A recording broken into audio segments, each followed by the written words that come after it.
La seconde épître de Paul aux Corinthiens, chapitre 11. Oh, si vous pouviez supporter de ma part un peu de folie, mais vous me supportez, car je suis jaloux de vous d'une jalousie de Dieu, parce que je vous ai fiancé à un seul époux, pour vous présenter à Christ comme une vierge pure. Toutefois, de même que le serpent séduisit Ève par sa ruse, je crains que vos pensées ne se corrompent et ne se détournent de la simplicité à l'égard de Christ.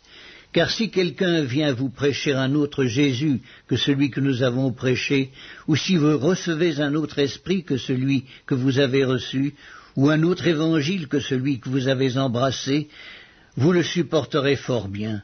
Or j'estime que je n'ai été inférieur en rien à ces apôtres par excellence. Si je suis un ignorant sous le rapport du langage, je ne le suis point sous celui de la connaissance, et nous l'avons montré parmi vous à tous égards et en toutes choses. Ou bien ai-je commis un péché parce que, m'abaissant moi-même afin que vous fussiez élevés, je vous ai annoncé gratuitement l'évangile de Dieu? J'ai dépouillé d'autres églises en recevant d'elles un salaire pour vous servir. Et lorsque j'étais chez vous et que je me suis trouvé dans le besoin, je n'ai été à charge à personne, car les frères venus de Macédoine ont pourvu à ce qui me manquait. En toute chose, je me suis gardé de vous être à charge, et je m'en garderai. Par la vérité de Christ qui est en moi, je déclare que ce sujet de gloire ne me sera pas enlevé dans les contrées de l'Achaïe. Pourquoi ? Parce que je ne vous aime pas? Dieu le sait. Mais j'agis et j'agirai de la sorte pour ôter ce prétexte à ceux qui cherchent un prétexte, afin qu'ils soient trouvés tels que nous dans les choses dont ils se glorifient. Ces hommes-là sont de faux apôtres, des ouvriers trompeurs, déguisés en apôtres de Christ. Et cela n'est pas étonnant, puisque Satan lui-même se déguise en ange de lumière. Il n'est donc pas étrange que ces ministres aussi se déguisent en ministres de justice. Leur fin sera selon leurs œuvres. Je le répète que personne ne me regarde comme un insensé. Sinon, recevez-moi comme un insensé, afin que moi aussi je me glorifie un peu. Ce que je dis avec l'assurance d'avoir sujet de me glorifier, je ne le dis pas selon le Seigneur, mais comme par folie. Puisqu'il en est plusieurs qui se glorifient selon la chair, je me glorifierai aussi. Car vous supportez volontiers les insensés, vous qui êtes sages.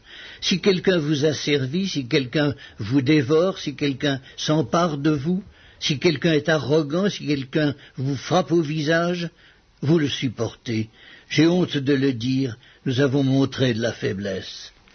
Cependant, tout ce que peut oser quelqu'un, je parle en insensé, moi aussi je l'ose. Sont-ils hébreux? Moi aussi. Sont-ils israélites? Moi aussi. Sont-ils de la postérité d'Abraham? Moi aussi. Sont-ils ministres de Christ? Je parle en homme qui extravague, je le suis plus encore.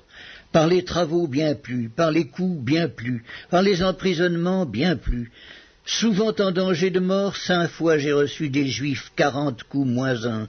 3 fois j'ai été battu de verge, 1 fois j'ai été lapidé, 3 fois j'ai fait naufrage, j'ai passé 1 jour et 1 nuit dans l'abîme. Fréquemment en voyage, j'ai été en péril sur les fleuves, en péril de la part des brigands, en péril de la part de ceux de ma nation, en péril de la part des païens, en péril dans les villes, en péril dans les déserts, en péril sur la mer, en péril parmi les faux frères. J'ai été dans le travail et dans la peine, exposé à de nombreuses veilles, à la faim et à la soif, à des jeûnes multipliés, au froid et à la nudité. Et sans parler d'autre chose, je suis assiégé chaque jour par les soucis que me donnent toutes les églises. Qui est faible que je ne sois faible?